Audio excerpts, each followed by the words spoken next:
Edward Grayson was a well-known horror writer. His stories didn't just come from imagination. They were born from real places, soaked in fear and silence. He believed that to write true horror, one must first live it. This time his search brought him to the north of England, to an old, decaying estate known as Bellamy Manor.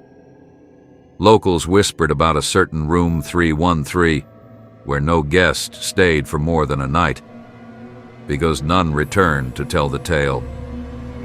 Edward ignored every warning.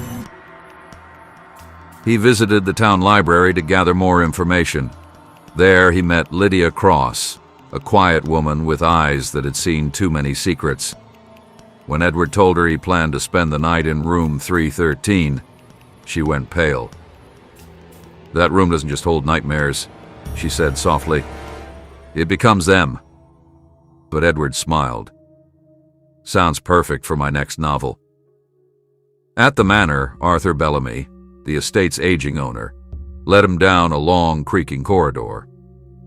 At the end stood a door marked with faded numbers, 313. Its wood was scratched as if something or someone once tried to claw its way out. Inside, the room was still. Dust floated like ash in the air. A broken chandelier hung above, and in the corner stood a tall, cracked mirror. A single chair sat before it, like it waited for someone to return. Edward unpacked, pulled out his notebook, and began to write. But the room had already begun its story.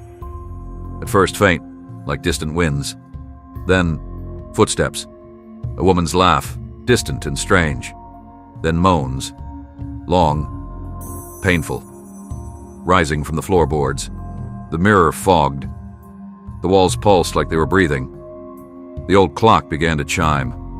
Tick, tick, tick. Every 13 seconds, the sound grew louder. Edward glanced at the mirror. His face was changing. Eyes that weren't his own stared back. Tired eyes. Eyes filled with centuries. And then on the mirror, in red, no, not red, blood, words appeared. "Welcome back, Thomas." Edward staggered back. "Thomas, my name is Edward." But the mirror didn't care. Suddenly the bed vanished. The chandelier stilled. The walls cracked open. Blood oozed through the wooden floor. In the corner, he saw an old newspaper clipping, aged and yellow. He picked it up, hands shaking. "Investigative journalist Thomas Blake found dead in room 313, case unsolved." A flash. A memory not his. A woman's scream. A rope. A pen. A story left unwritten. His head spun. "I'm not Thomas," he whispered. But the room said nothing. The door creaked open. Lydia and Arthur entered slowly. Edward was sitting on the floor, sweating, trembling, silent. Lydia's voice trembled. "The sixth one," she said. "Every 20 years the room chooses a writer, one who seeks the truth." Arthur nodded grimly. Thomas Blake chased something he shouldn't have. Now the room carries his story, waiting for the next one to finish it. Edward raised his head. His eyes were no longer his. Edward spoke, but it was no longer his voice. It was deeper, older, hollow.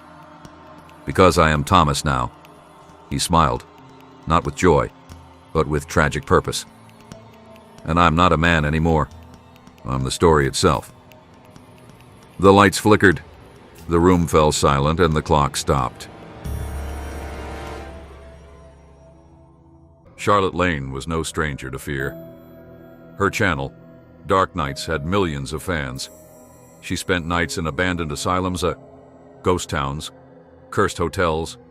But this felt different. An email appeared. No greeting, no name, just one chilling line. "Spend a night in room D of the Crescent Theater, if you dare." She smiled. Challenge accepted. The Crescent Theater, closed since 1958. Once the crown jewel of the city, Until one night, when actress Evelyn Moore collapsed mid-performance and died on stage. No explanation, just whispers, rumors, silence. Only one thing remained. Room D's curtain must never be pulled. At midnight she arrived. Mr. Hargrove, the old caretaker, he looked at her with tired, haunted eyes. "You can go in, but don't touch the curtain. Ever?" She laughed. "What's behind it?" He didn't smile. The past and the things that never left it. Inside room D. Dust danced in the air, a broken mirror, a dim bulb, and the curtain, deep red, heavy, silent. She faced the camera. Room D, midnight. "The forbidden curtain is right behind me, and no, I won't pull it." A smirk, a nervous chuckle. 2:13 a.m. Her camera glitched. Her phone lit up, on its own. One line appeared. She watches from behind. The mirror fogged over. Her reflection was gone. In its place, a woman. Pale, hollow, lips moving without sound. Charlotte whispered, "Who are you?" The curtain rustled. She froze. "I won't pull it," but it moved, on its own. Behind it, not a wall, not storage, just blackness. Endless, alive. Hands reached out, pulled her in. Her scream vanished into the void. Silence returned.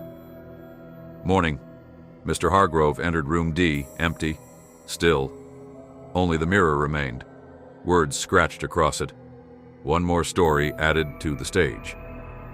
Outside the room, a faded poster had changed. Now it read, "Charlotte Lane, one night only, forever performing." You see, this wasn't the first time. In 1958, Evelyn Moore made a pact with a secret society. The Eternal Cast. She wanted eternal fame, so she gave the stage a piece of her soul. But that pact needed payment, regularly. Every few decades, the theater must feed on the curious, the brave, the storytellers. Charlotte didn't come to find a story. She came to become one. Now, she performs, night after night, behind the curtain, forever, and the next act is already on its way.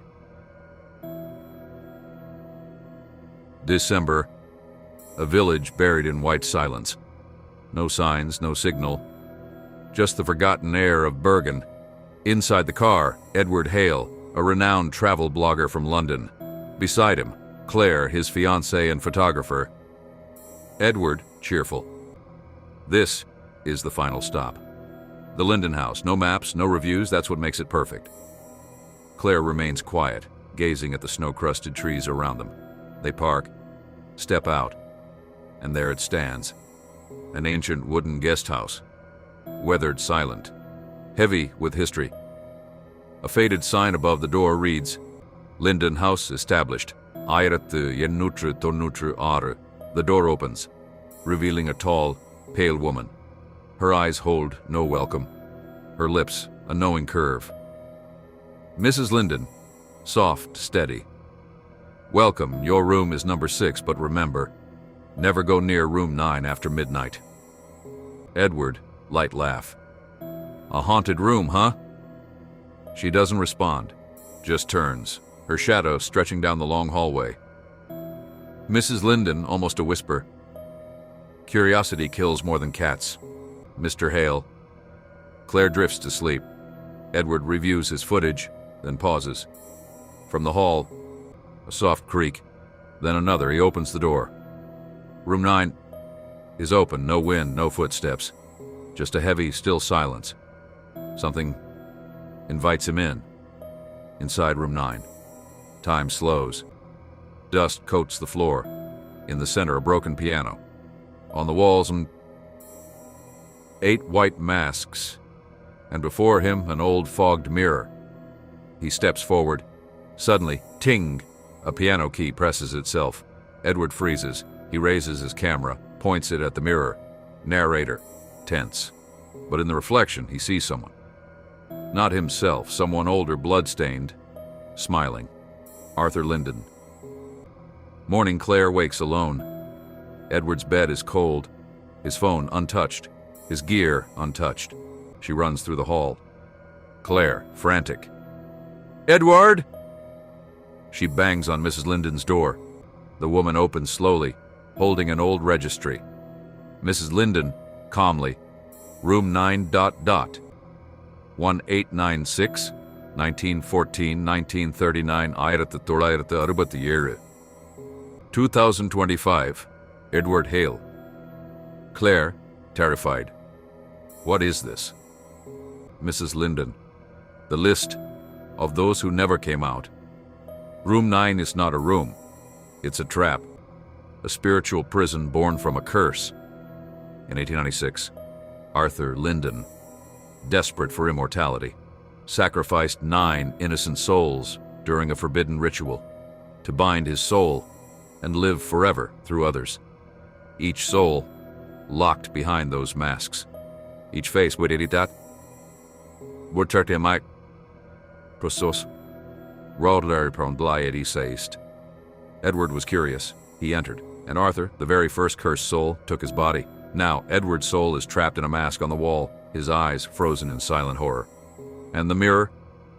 It now reflects Arthur Osnanut in Edward's skin. The door opens every 30 years, just once, for the curious. They always look, they always enter, and they never leave the same. Because in room 9, you don't find ghosts. They find you.